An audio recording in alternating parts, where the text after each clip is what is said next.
like to start out every school year by coming and standing face to face with the Christian worldview.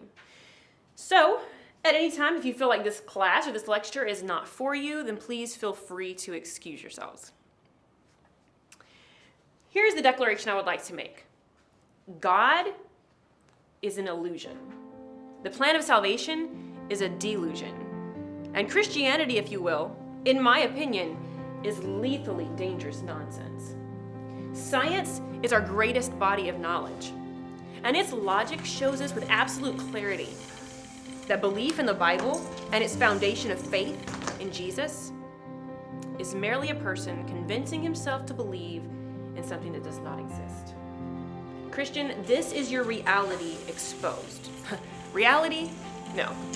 Rather, Jesus is the most popular imaginary friend in all of human history. If Jesus isn't real, then how could so many people be wrong? There was once a time when everyone believed that the world was flat. And there was probably a time, darling, when even you believed in Santa Claus. What changed that?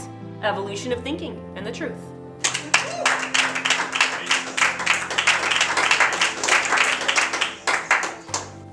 Do you have something to say?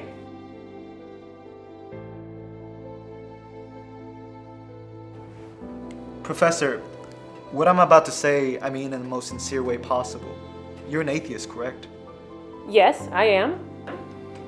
Well then, I don't really understand your lecture.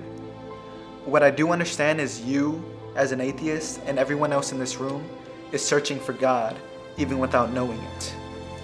If that isn't true and God doesn't exist, then my question to you would be, who are we arguing about? Because if you were to say God, then it would defeat the purpose of your lecture. I believe Christians have been deceived. God is a delusion.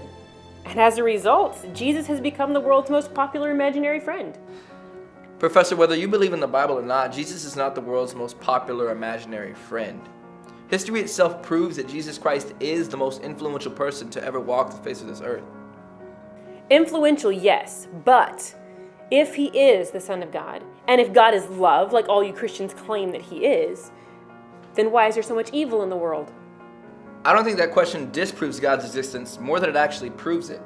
Because if you say that there is evil, then I assume you believe there is good, correct? Right. And if there is good and evil, then there must be a moral law, the basis on which you can differentiate the two. Sure. And if there is a moral law, then there must be a moral lawgiver. But this is the person that you're trying to disprove. So if there is no moral lawgiver, there can be no moral law. If there is no moral law, there is no good. If there's no good, there's no evil. And if there's no evil, then what is your question?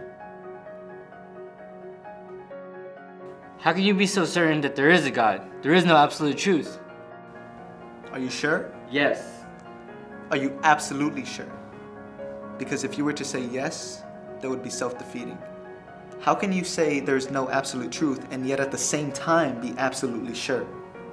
Actually, I think what he means is this. Not one person can have all the knowledge. Not one religion can have all the truth. By saying that, do you realize you are claiming the very knowledge that you say no one can have? Everything in this world is meaningless. You don't mean that. Yes, I do. I'm assuming what you're saying is meaningful. So how can everything be meaningless?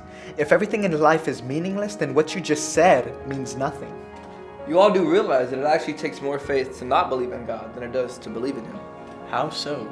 Well, who created the stars? Now you see, wouldn't it just be easier to say God?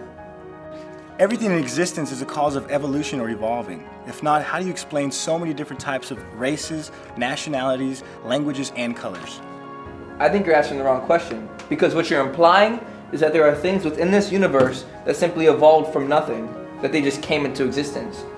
That's like saying this pencil simply came into existence, which we all know is not true. There had to be something outside of this pencil in order for it to be created. The pencil cannot, in and of itself, explain its own origin. Prior to the pencil, we must conclude that there was a mind to think of it and that there were hands to create it. It didn't just evolve or come into existence.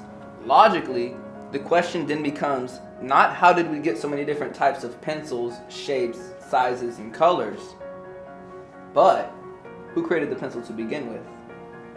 That's good. So you're saying that everything has to have a reason for existence. Someone created the pencil, someone created the fish, someone created the universe, right? Yes, ma'am. Great. Then tell me, who created God? There is no argument there. If God were a being, then it would need an explanation. The column cosmological argument is whatever begins must have a cause, because anything that comes into being must have a cause for its being. God is eternal and is not a being. And if God is not a being, then he doesn't need a cause. The greater question is not who created God, it is can eternity exist? And since you and I can't be absolutely sure, the only logical conclusion would be that eternity, at least, is possible. Most people choose not to believe in the Christian faith, not because it was attempted and proven false, but rather because it was found convicting and never tried. Christians believe in God not because we believe him to be true, but also because of his unsearchable riches. I mean, think about it. Truth exceeds even the desires of the wisest men. If our greatest truth were as simple as logic, why do we marvel at new discoveries within our universe every day? Some of the wisest men in history have spent centuries searching for an end of our universe's information. While the search may have not given them everything they were looking for, it did enable them to find things that they were not looking for. Here's the simple truth. The problem with most Americans is they can't fathom the need for a life full of miracles because they are so saturated in a culture that is dominated by materialism.